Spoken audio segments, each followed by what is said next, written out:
तो अस्सलाम वालेकुम रहमतुल्लाहि व बरकातुहू। मैं हूं हाफिज अबू सुफियान नौमानी और आप देख रहे हैं न्यूज़ क्लासेस। आज की इस वीडियो में हम बात करने वाले हैं क्लास 10th उर्दू की और चैप्टर का नाम है आर्यभट्ट और तरेगना। चैप्टर नंबर 11 है। ये एक बहुत ही इंपॉर्टेंट चैप्टर है। अगर आपने इस चैप्टर को और इस लेक्चर को अच्छे से सुना और याद कर लिया तो ऑब्जेक्टिव सवाल आपका कुछ हद तक याद हो जाएगा, क्योंकि ये ऐसा चैप्टर है जिससे ऑब्जेक्टिव सवाल भी आता है और सब्जेक्टिव सवाल भी आता है। तो आइए हम अपने चैप्टर को स्टार्ट करते हैं। और जैसा कि आपको पता है कि हमारा चैनल इस्लामिक चैनल है और 10th की पढ़ाई भी होती है।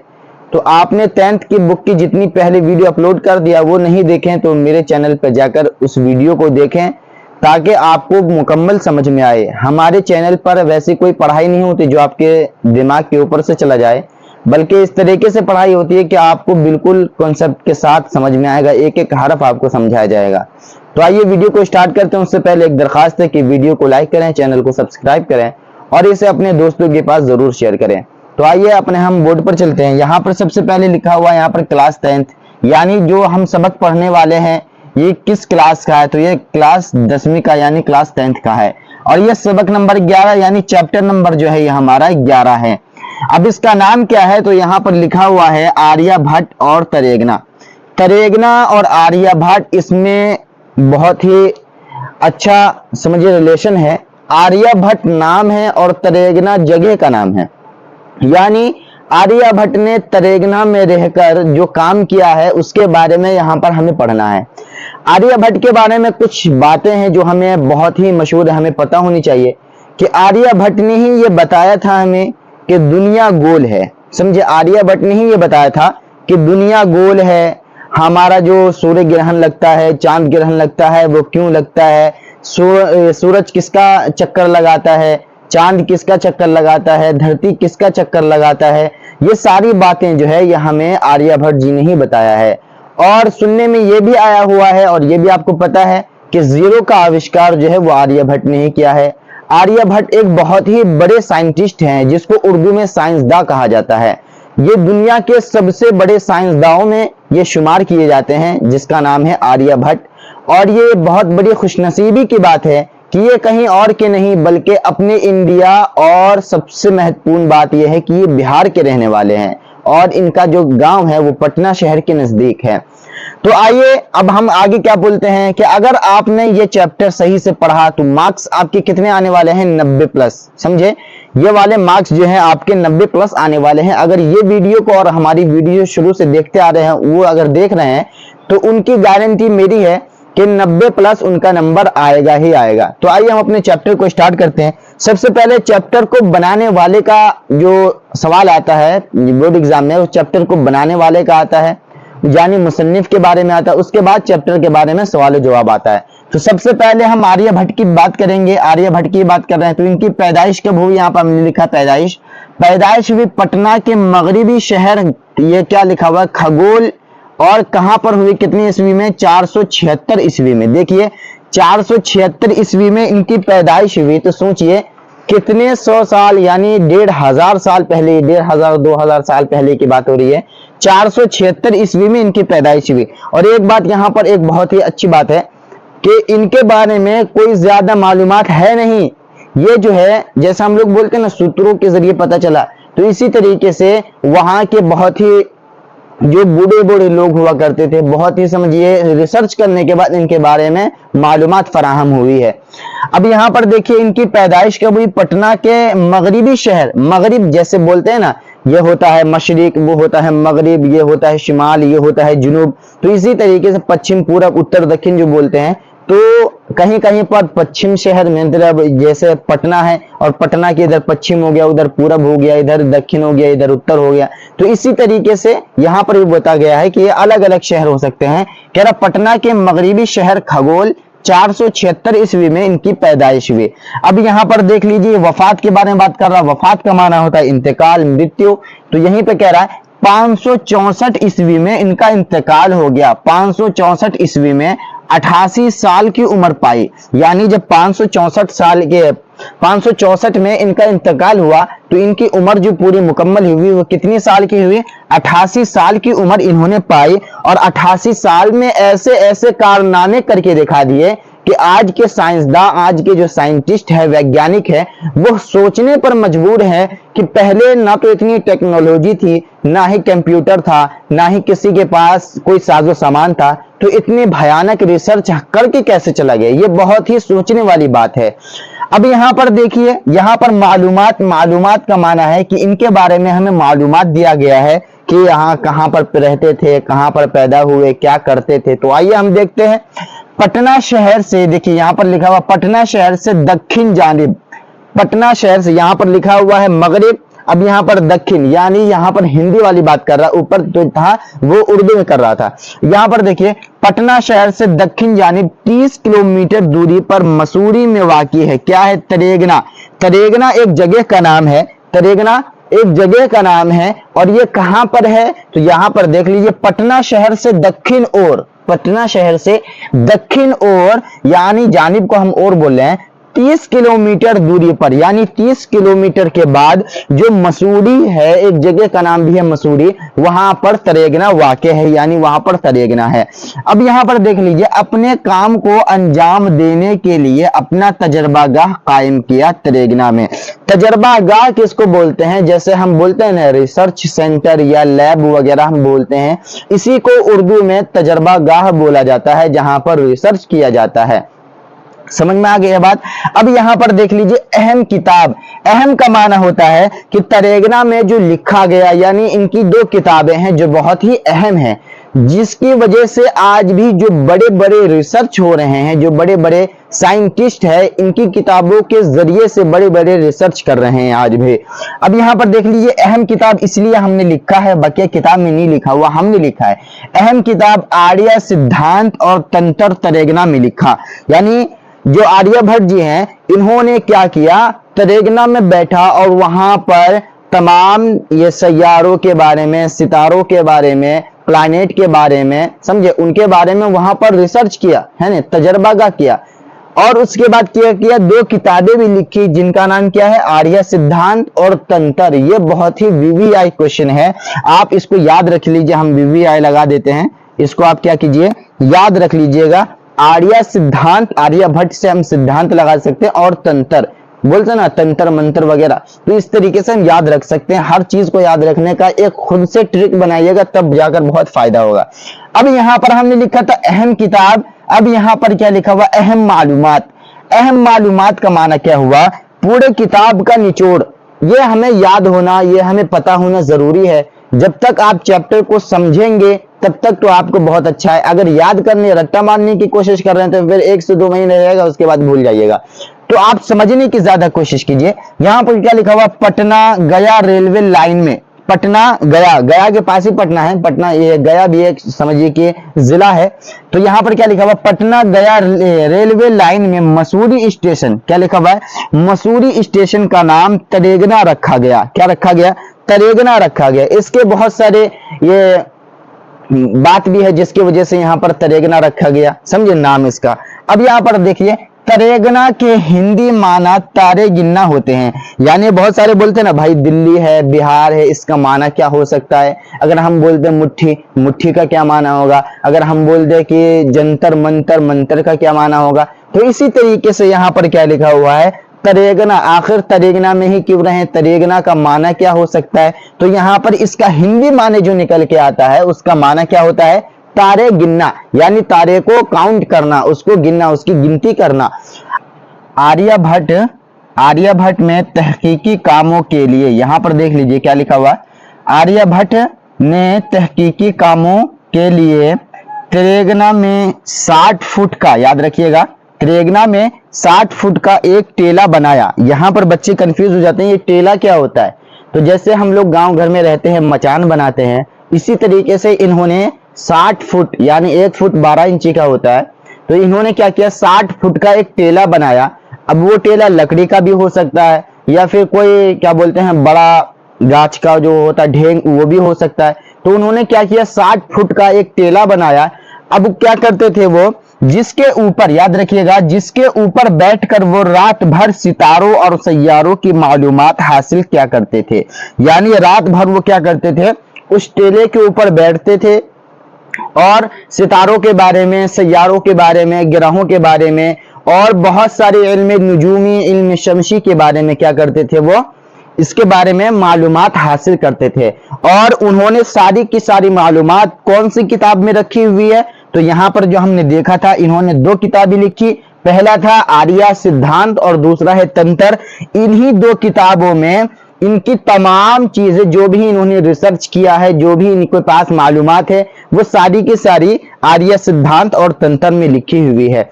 अब यहाँ पर हम देख सकते हैं कि अब हम ये बुक लिए हुए हैं, इसके जो कुछ कुछ अहम बात है वो मैं आपको बता देता हूं। देखिए यहाँ पर लिखा हुआ है, आर्यभट्ट हिंदुस्तान के अहद कदीम की तारीख में गुप्त दौर को सुनहरा दौर कहा जाता था। अहद कदीम के बारे में बात कर रहे हैं, यानी पुराने दौर की बात में। पुराने दौर में जो एक दौर था जिसको गुप्त दौर कहा जाता था, गुप्त दौर को ही सुनहरा दौर कहा जाता है। आपसे सवाल आएगा ये ऑब्जेक्टिव में कि गुप्त दौर को कैसा दौर कहा जाता है, तो आप बोलिएगा सुनहरा दौर। अब ये भी पूछ सकते हैं उल्टा करके कि सुनहरा दौर को कैसा दौर कहा जाता है, तो गुप्त दौर कहा जाता है। समझे भाई, इस दौर के हुक्मरान इल्म दुस्त और इंसाफ पसंद थे, यानी जब वो दौर था तो उस वक्त के लोग क्या करते थे, इंसाफ किया करते थे, अक्लमंद लोग हुआ करते थे। इस दौर में बड़े बड़े साइंसदान भी थे। आर्यभट्ट जैसे अजीम साइंसदान ताल्लुक इस दौर से था, यानी उस दौर से, सुनहरे दौर से जो बड़े बड़े साइंटिस्ट हुआ करते थे, उन्हीं दौर से किसका ताल्लुक है, आर्यभट्ट का ताल्लुक है। वो अपने वक्त का अजीम माहिर इल्म नुजूम, यानी इल्म नुजूम और इल्म शमसी का माने क्या होता है, इल्म नुजूम और इल्म रियाजी इल्मुल जबर था।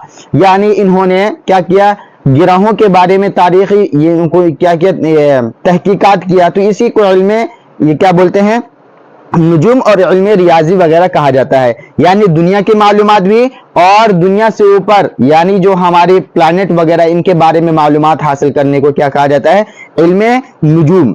अब देखिए, कहा जाता है कि मशहूर माहिर इल्म रियाजी पाइथागोरस की रहनुमाई आर्यभट्ट ने ही की थी।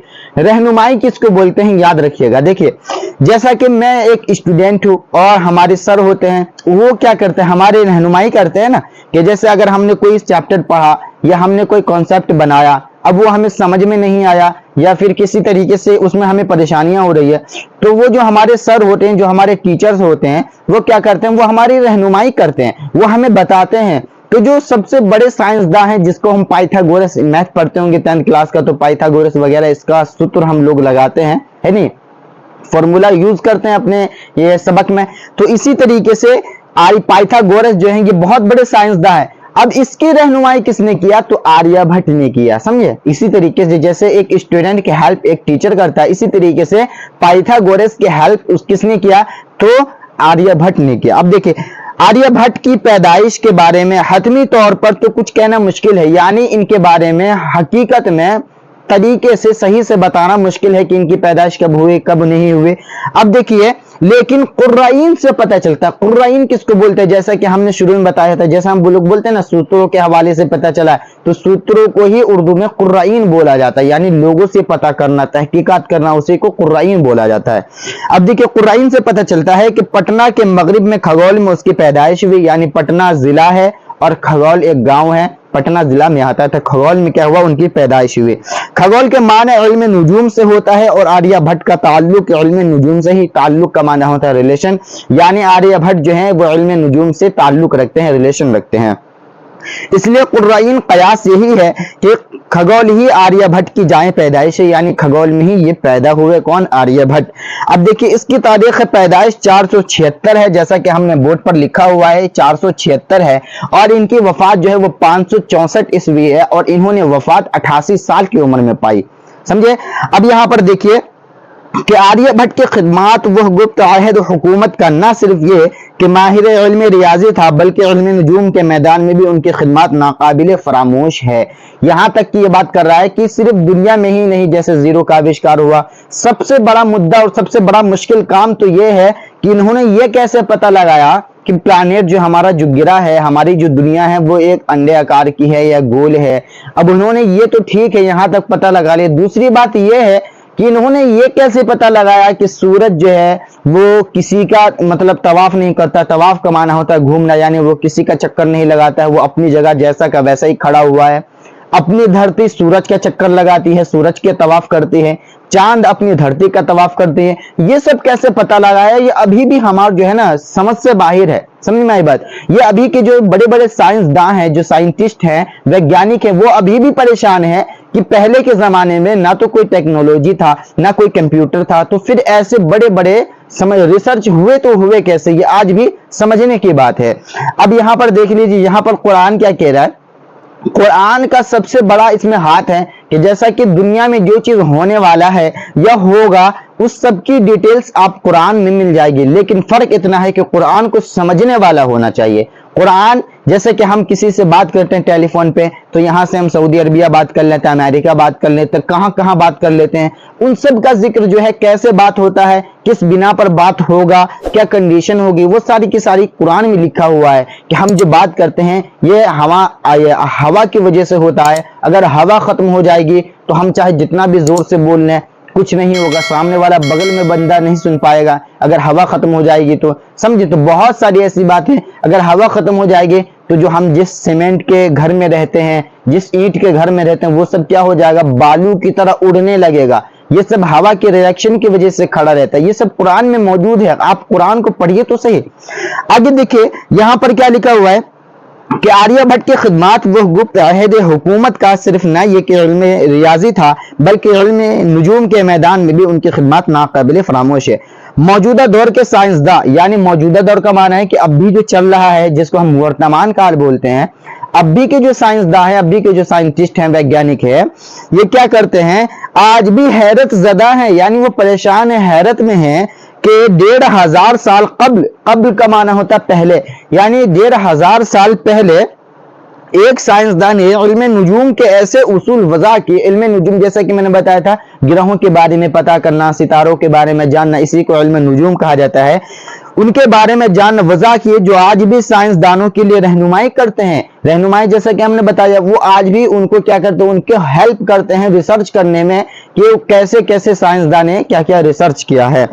आगे देखिए, साइंस के मुहक्किकीन लिखते हैं। साइंस के मुहक्किकीन का माना होता है जो बहुत बड़े साइंसदान हो, जो बहुत ज्यादा मालूमात रखते हैं, उसी को मुहक्किकीन कहा जाता है।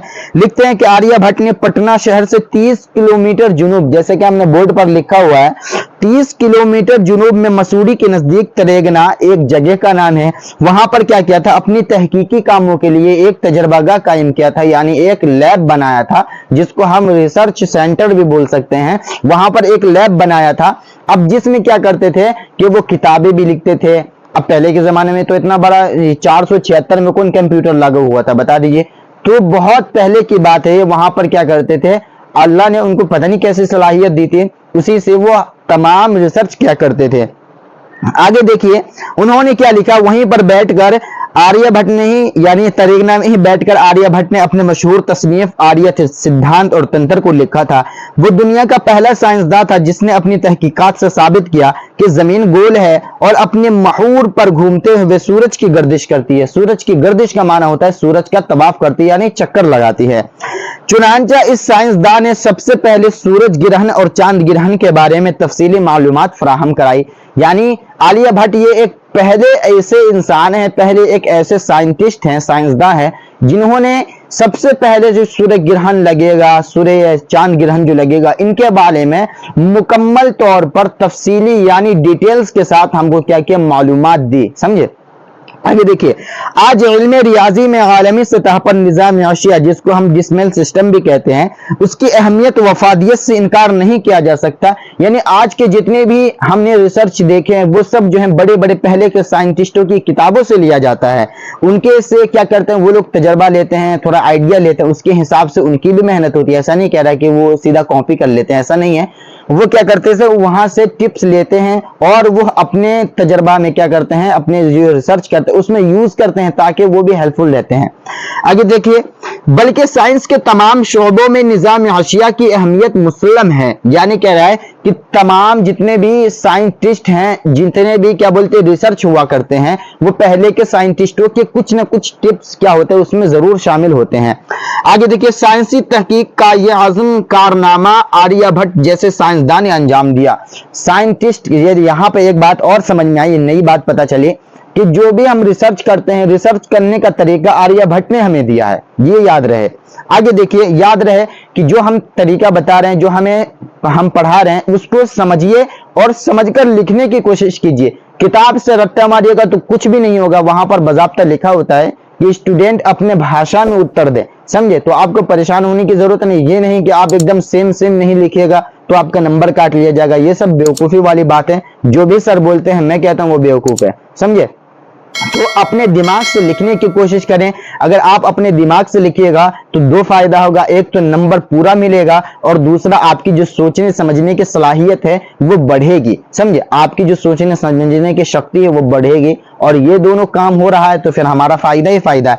आगे देख, कहा जाता है कि इल्म रियाजी में सफर का तस्वुर आर्यभट्ट ने ही पेश किया था। इल्म नुजूम के ताल्लुक से भी आर्यभट्ट की कई अहम तहकीकात है। चुनांचे मौजूदा दौर के साइंसदान भी सूर्य ग्रहण 2009 को देखने के लिए सही सैयारों की 2009 को देखने के लिए सही जगह की तलाश और जुस्तजू आर्यभट्ट की किताबों से मुताला ही करके दिखा। यानी आर्यभट्ट ने यह पहले ही बता दिया था कि 2009 को सबसे बड़ा सूर्य ग्रहण लगने वाला है। अब याद रहे कि कहां पे उनकी पैदाइश हुई, कब? 476 ईस्वी में। यहां देखिए 476 ईस्वी में उनकी पैदाइश हुई और इन्होंने क्या बता दिया कि 2009 में एक बहुत बड़ा सूर्य ग्रहण लगने वाला है। ये सोचने वाली बात नहीं है, परेशान करने वाली बात नहीं है। 476 में इनकी पैदाइश हुई, 564 में इसका इंतकाल हुआ, 88 साल की उम्र है और उन्होंने क्या बता दिया? 2009 में एक बहुत बड़ा सूर्य ग्रहण लगने वाला है। अब ऐसी किताब में लिखा हुआ है तो जितने भी साइंटिस्ट थे अभी के दौर वो परेशान हो गए कि अरे भाई इतना पहले लिखा हुआ था, ये कैसे सच हो सकता है?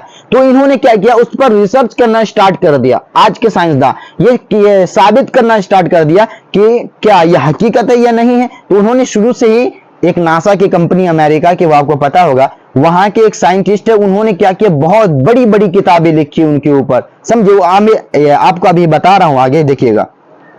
2009 को देखने के लिए सही जगह की तलाश व जुस्तजू आर्यभट्ट की किताब से लिए थे।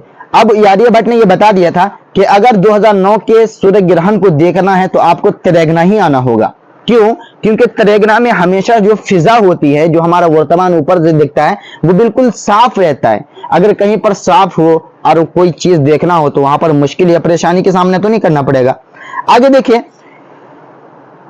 जुस्तजू आर्यभट्ट की किताबों के मुताले से क्या, चुनांचे आर्यभट्ट की किताब में इस निजाम शमसी के सैयारों की गर्दिश, दूरी और मुख्तलिफ तारों के हरकात व सकनात पर अजीब व गरीब मालूमात मौजूद है। यानी आर्य सिद्धांत जो किताब है, इसमें सितारों के बारे में और अपने ग्रहों के बारे में ऐसी ऐसी बात मिलती है जिसको हम अगर पढ़ते हैं और समझने की कोशिश करते हैं तो हमारे दिमाग ब्लास्ट होने के कारण ये ब्लास्ट हो सकता है। अब ये नहीं कह रहा हूं कि हकीकत में, यानी आप ताज्जुब में पड़ जाएंगे, इसकी बात कर रहा हूं कि इतना पहले कैसे इतना बड़ा साइंटिस्ट गुजर गया और इतनी बड़ी बड़ी बातें लिख दी। आगे देखिए, आज जरूरत इस बात की है कि आर्यभट्ट की साइंसी तहकीकात पर क्या लिखा हुआ, अरसर तहकीक की जाए ताकि उसके अहम साइंसी इजाद की दुनिया, आज की दुनिया क्या हो सके, रोशनास हो सके। यहां पर किताब ये बताना चाह रहा है कि आज के साइंटिस्ट को ये चाहिए कि आर्यभट्ट की किताबों से क्या करें, वो उसकी जो रिसर्च किए हुए हैं उसको क्या करना, अपने रिसर्च में मिलाना है और नई नई चीजें इजाद करनी है ताकि अपने हिंदुस्तान को फायदा हो सके। समझ में आ रही बात? आगे देखिए, अब यहां पर क्या कर रहा है, आज की दुनिया रोशनास हो सके। इस आजिम साइंसदान ने सूरज के ताल्लुक से यह मसला उसूल पेश किया कि हमारी जमीन सूरज का तवाफ करती है। यानी आर्यभट्ट जो है ये वाजे कर दिया, ये बता दिया साफ तौर से कि हमारी धरती जो है वो किसकी गर्दिश करती है, किसकी तरफ घूमती है, सूरज का क्या करती है, चक्कर लगाती है। किसने कहा? आर्यभट्ट ने कहा। और सूरज अपने आप में साख्त है, यानी जैसे मिसाल के तौर पर ये मारकर खड़ा है तो ये ऐसा ही खड़ा रहेगा, दुनिया कुछ भी करे तो बस सूरज जो है ये बिल्कुल ऐसा ही अपनी जगह पर खड़ा हुआ है और अपनी धरती उस क्या करती है, सूरज का चक्कर लगाती है। और अपनी धरती का चक्कर कौन लगाता है? तो चांद जो है, जिसको हम देखकर अपने तारीख का पता करते हैं, तो उसी का वो हमारी धरती का चक्कर लगाती है। हमारी धरती सूरज का चक्कर लगाती है और जो चांद है वो हमारी धरती का चक्कर लगाता है, सूरज किसी का चक्कर नहीं लगाता है। एक बात याद रखना है। अब देखिए यहां पर सूर्य ग्रहण के बारे में जो बताया गया उसके बारे में देखिए, सूर्य ग्रहण किसी सैयारा या सितारा पर जज्बी मुकम्मल, यानी अगर आपसे सवाल क्वेश्चन कर दिया जाए कि सूर्य ग्रहण किसे कहते हैं, है ना, सूर्य ग्रहण क्या होता है, हमें बताइए, ये आपको ऑब्जेक्टिव सवाल में भी आ सकता है, सब्जेक्टिव में भी आ सकता है। तो जब समझे रहेंगे तभी तो जवाब देंगे। तो यहां पर क्या लिखा हुआ है, किसी सैयारा, सैयारा कहते हैं किसी भी ग्रहों को, प्लैनेट को, कह रहा है किसी सैयारा या सितारा पर जज़्वी यानी थोड़ा या मुकम्मल यानी पूरा, थोड़ा या पूरा तौर पर पर्दा पड़ जाने को ग्रहण कहते हैं। जैसे कि मिसाल के तौर पर क्या है, ये मान लेते हैं कि सूरज है, अब ये चांद है, अब यहां पर ये चांद है, इसके सामने जाएगा, थोड़ा गया तो थोड़ा रोशनी कम होगा, पूरा गया तो पूरा रोशनी कम हो जाएगा। तो बस इसी कॉन्सेप्ट को हमें समझना है कि यहां पर कह रहा है कि किसी ग्रह या सितारा के ऊपर थोड़ा या पूरा ढक जाना, यानी ये क्या बोलते हैं, जज़्वी या मुकम्मल तौर पर पूरा साया पड़ जाना ही ग्रहण कहलाता है। आगे देखिए, हम जिस जमीन पर रहते हैं, यहाँ के बाशिंदों को, यहाँ के निवासियों को दो ग्रहणों का सामना करना पड़ता है। पहला ग्रहण कौन है, सूर्य ग्रहण, जिसको हम सोलर एक्लिप्स भी कहते हैं, और दूसरा चांद ग्रहण, जिसको हम लून एक्लिप्स भी कहते हैं। ये ग्रहण उस वक्त वाक़ होते हैं जब एक सैयारा यानी एक प्लैनेट, एक सितारा यानी ये सितारा हम बोलते हैं ना तारे को, कि एक सैयारा या सितारे किसी दूसरे सैयारे या सितारे पर अपना साया डालता है। यानी कभी कभी होता है ना ऐसा कि जैसे घूमते घूमते क्या होता है, कभी ना कभी एक साथ आ ही जाता है। तो ऐसे जब आ जाता है सूरज, चांद या फिर अपनी धरती, तो क्या होता है, सूरज की रोशनी को चांद अपने अंदर समा लेता है और उधर नहीं जाने देता। बस इसी को सूर्य ग्रहण कहा जाता है, याद रखिएगा। अब यहां पर एक बात और पता चले, चूंकि चांद जमीन का तवाफ करता है, जैसा कि मैंने अभी बताया था, चांद क्या करता है, जमीन का तवाफ करता है, यानी जमीन का चक्कर लगाता है, और जमीन सूरज का तवाफ करती है, यानी जमीन जो है वो सूरज का चक्कर लगाती है। इसीलिए चांद और जमीन के इस तवाफ के दौरान चांद का जमीन और सूरज के दरमियान आ जाना लाजमी अमर है, यानी आना ही आना है। आज नहीं आएगा, 100 साल के बाद आएगा, 200 साल के बाद आएगा, 4 साल के बाद आएगा, 5 साल के बाद आएगा, लेकिन आएगा जरूर। अब देखिए, ऐसी सूरत में चांद का जज़्वी यानी थोड़ा या मुकम्मल साया या मुकम्मल साया सूरज पर पड़ता है, और सूरज की रोशनी जमीन पर आने में मज़ाहमत पैदा करती है, यानी मुश्किलात पैदा करती है। मिसाल के तौर पर अगर एक सूरज है और चांद बिल्कुल पास में आ जाएगा तो धरती पर रोशनी पहुंचेगी कैसे, है नहीं। जैसे ये पेन है, अब यहां पर किताब आ जाएगा तो इस पेन की रोशनी किताब पर पड़ेगी, और उसके पीछे क्या है वो कुछ नहीं दिखाई देगा, क्योंकि सारा का सारा रोशनी तो इस किताब ने घेर लिया। तो यही समझने की जरूरत है। क्या कह रहा है, जज़्वी या मुकम्मल तौर पर किसी सैयारे या सितारे पर जो आ जाता है आमने सामने, उस पर रोशनी पड़ती है, तो बस ये क्या होता है, अंधेरा हो जाता है, और अंधेरे को ही क्या बोलते हैं, सूर्य ग्रहण बोला जाता है। आगे देखिए, यहाँ पर कुछ और बातें भी है, लेकिन इसमें हम अपना टाइम वेस्ट नहीं करेंगे। आगे यहाँ पर देख ले, तरेगना की जोग्राफियात अहमियत, यानी हमारी जो तरेगना है, यहाँ पर देख लीजिए तरेगना जो है ये क्या कहता है, इसकी अहमियत क्या है। तो यहाँ पर देख लीजिए, तरेगना पटना से दक्षिण जानिब 30 किलोमीटर की दूरी पर मसूरी, ये क्या लिखा, डिवीजन में वाक़ है, मसूरी में वाक़ है तरेगना, ऊपर भी लिखा हुआ है यहाँ पर। आगे देखिए, और इसी मुनासिबत से पटना गया रेलवे लाइन में मसूरी स्टेशन का नाम तरेगना रखा गया है।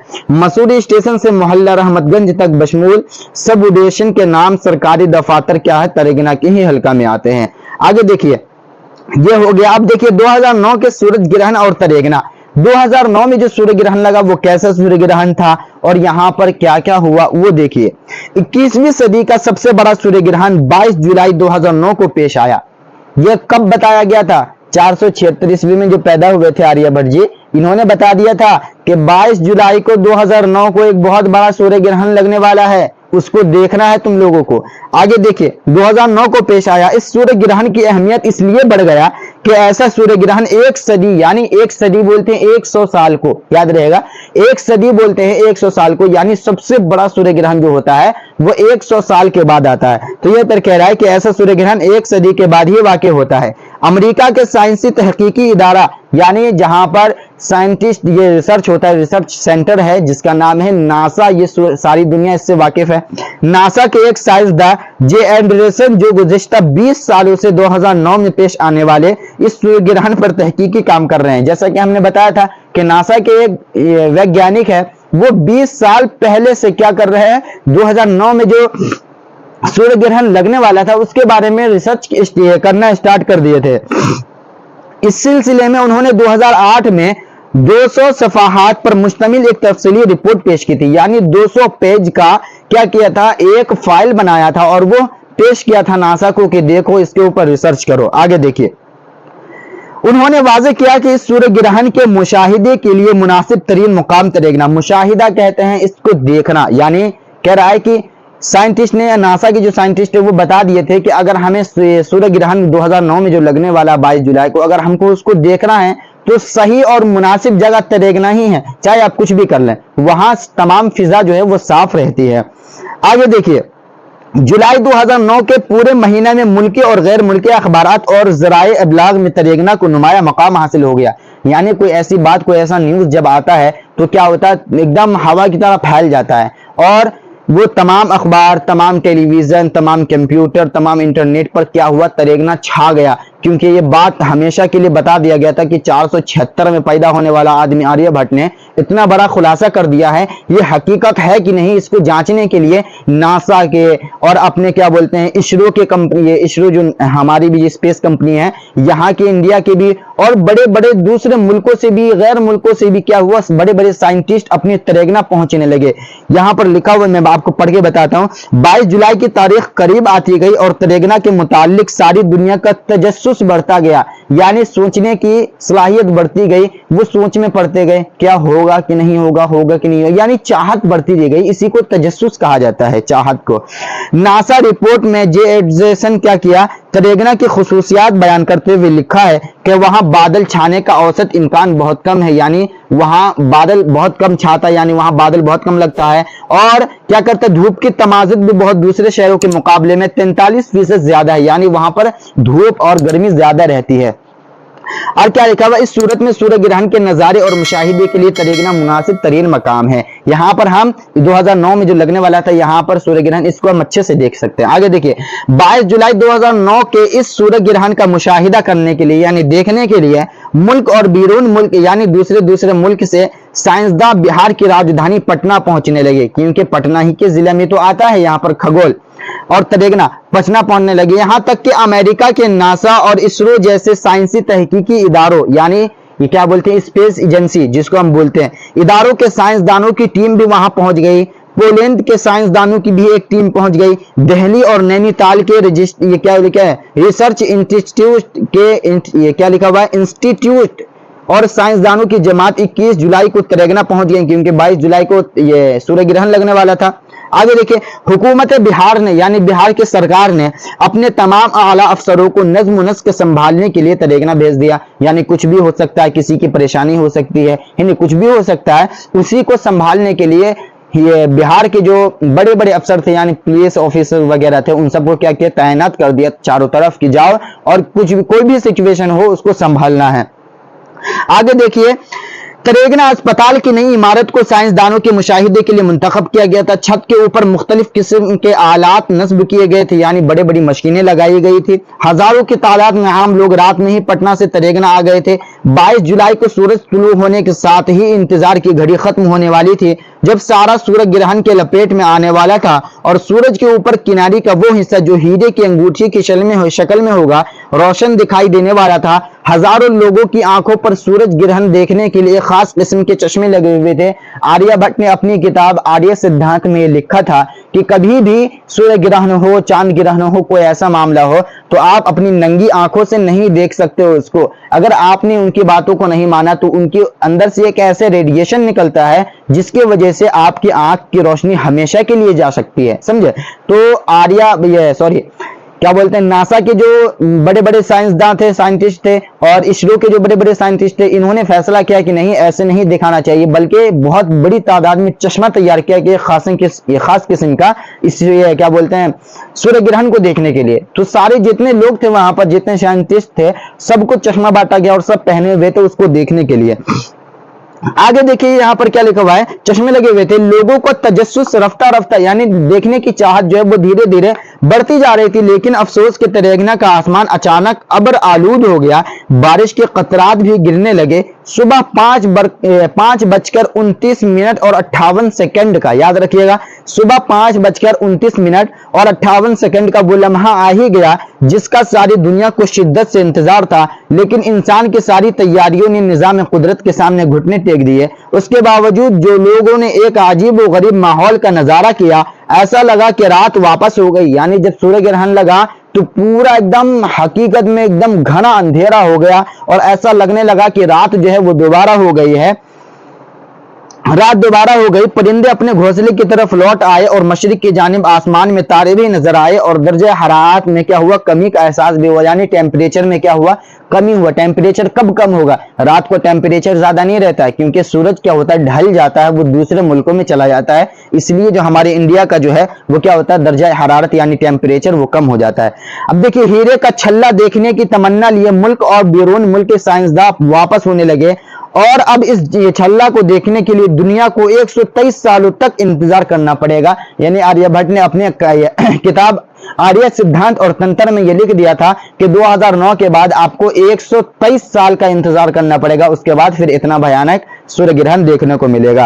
वापस इस छल्ला को देखने के लिए कितने दिनों का इंतजार करना पड़ेगा, 123 सालों तक का इंतजार करना पड़ेगा। दिन में मुकम्मल तारीकी और एक अजीब और गरीब खामोशी मंजर और हजारों हजार अफराद का हुजूम तरेगना के लिए अब एक नाकाबिल फरामोश तारीखी वाकया बन गया है। यानी ये बात हमें बताया गया है कि तरेगना जो है एक बार फिर से चर्चा में आएगा 123 सालों के बाद। तो उम्मीद करता हूं कि तमाम वीडियो जो हमने समझाया आपको, ये वीडियो आपको अच्छी लगी होगी।